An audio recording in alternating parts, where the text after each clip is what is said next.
विष्णु भगवान की जय, श्री लक्ष्मीनारायण भगवान की जय।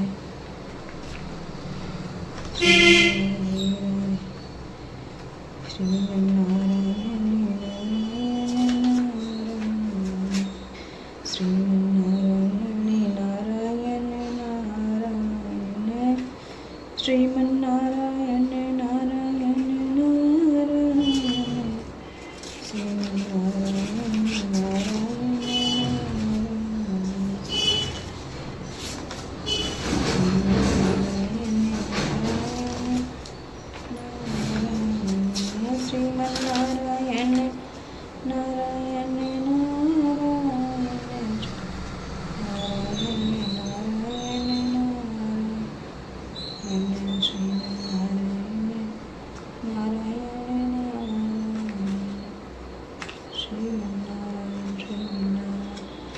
श्रीमन्नारायण श्रीमन्नारायण, विष्णु भगवान की जय, श्री लक्ष्मीनारायण भगवान की जय। हाथ में जल और तुलसी ले लीजिए। इतनी कथा सुनकर युधिष्ठिर बोले, हे केशव, आप कृपा करके सावन शुक्ल एकादशी की कथा का वर्णन कीजिए। तब भगवान बोले, हे राजन, इस एकादशी का नाम पुत्रदा है और यह पुत्रों सहित सब सुख को प्रदान करने वाली है, सब पापों को दूर करने वाली और सदागति को प्राप्त करने वाली है। इसलिए इसे ध्यान से सुनिए, क्योंकि इस कथा का श्रवण मात्र से यज्ञ का फल मिलता है। हे राजन, प्राचीन काल में द्वापर युग के आरंभ में एक महारथी नामक बड़ा ही प्रतापी राज हो गया है। वह अपनी महती नाम की नगरी में रहा करता था। पुत्र की तरह प्रजा का पालन करता हुआ दुष्टों के कठिन दंडों देता था। वे सभी इसी तरह से सुखी थे, परंतु उसके कोई पुत्र नहीं था। इसलिए संतान की ओर से वह रात दिन चिंतित रहता था। एक दिन राजा ने अत्यंत दुखी होकर समस्त प्रजा को मंथन किया करते हुए कहा, हे प्रजाजन, मैंने अपनी जानकारी में न तो कोई पाप किया, न ही और कोई अन्य धर्म करता हूँ। प्रजा को किसी प्रकार का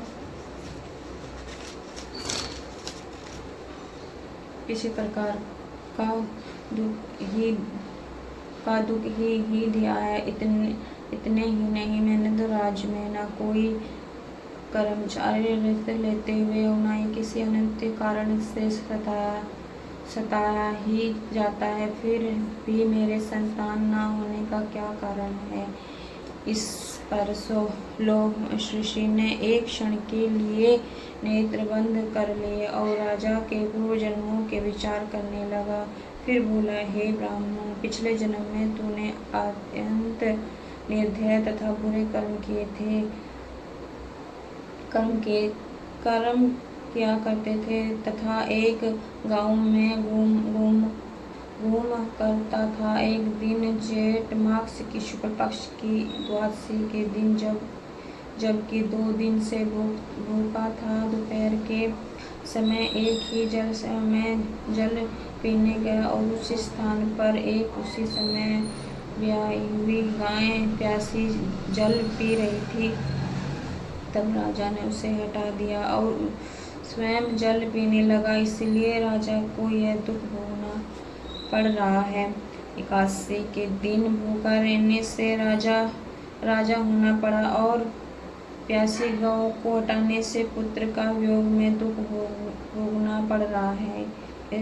ऐसे पर लोग बोले, हे ऋषि, शास्त्र में ऐसा लिखा है कि पुण्य से पाप नष्ट हो जाते हैं। इसलिए कृपा करके आप पूर्व जन्मों के पाप को नष्ट करने का उपाय बतलाएं, क्योंकि इस पाप के होने से पुत्र की उत्पत्ति होगी।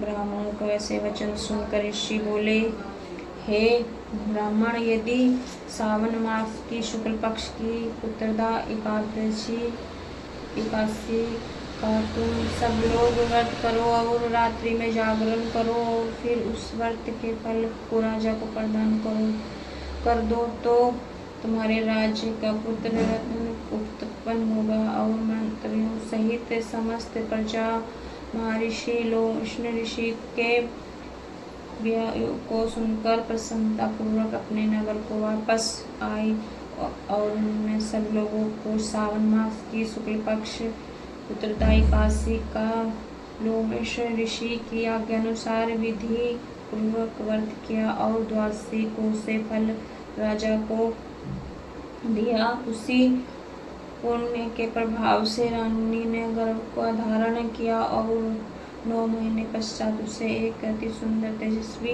रत्न पैदा हुआ। और हे राजन, इसलिए इस एकादशी का नाम पुत्रदा पड़ा। जो मनुष्य पुत्र रत्न लोक प्राप्त करना चाहता है एकादशी की विधि पूर्वक व्रत करना चाहिए। इस व्रत के प्रभाव से लोक में सुख परलोक में सुख की प्राप्ति है।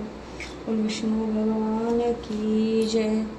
श्री लक्ष्मी नारायण भगवान की जय। श्री बिहारी श्रीदास राधे राधे राधे नारायण श्रीमन्नारायण नारायण नारायण श्री नारायण